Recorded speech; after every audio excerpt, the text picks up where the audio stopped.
Racist hair policy strikes again. African-American male has been told no go to this high school. Put up his picture, please. Let me give you the background to this insanely racist Texas school. They say that everything is bigger in Texas, and that's probably true, including racism. Texas high school policy bans braiding or braided hair, okay? Says, no, you can't have that. You also cannot have twisted hair.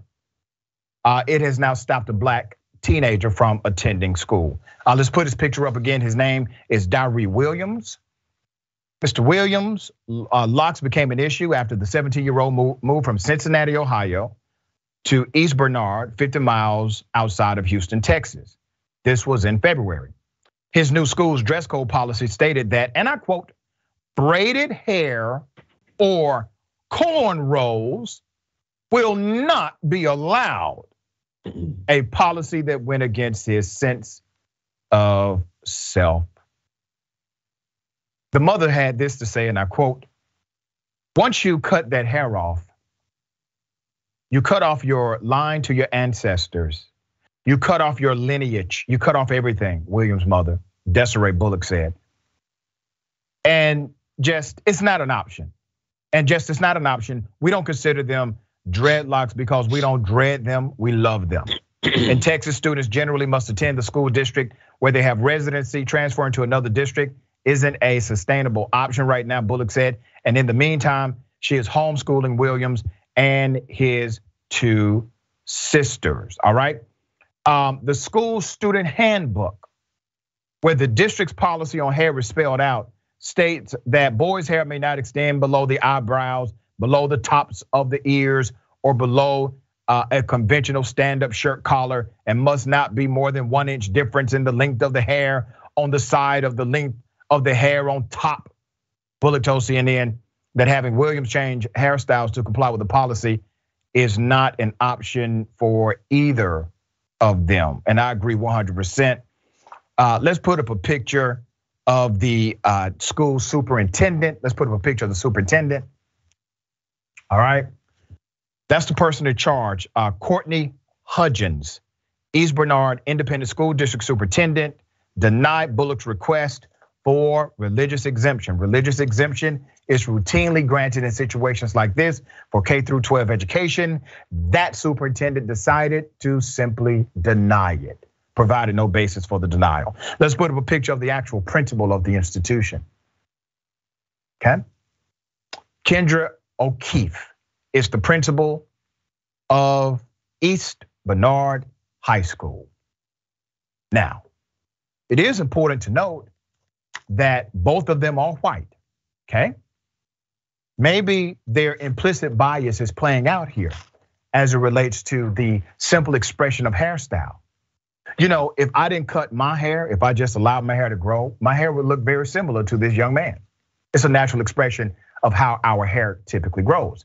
The styling of it can vary, but the reality is how black folks grow their hair. White people typically do not.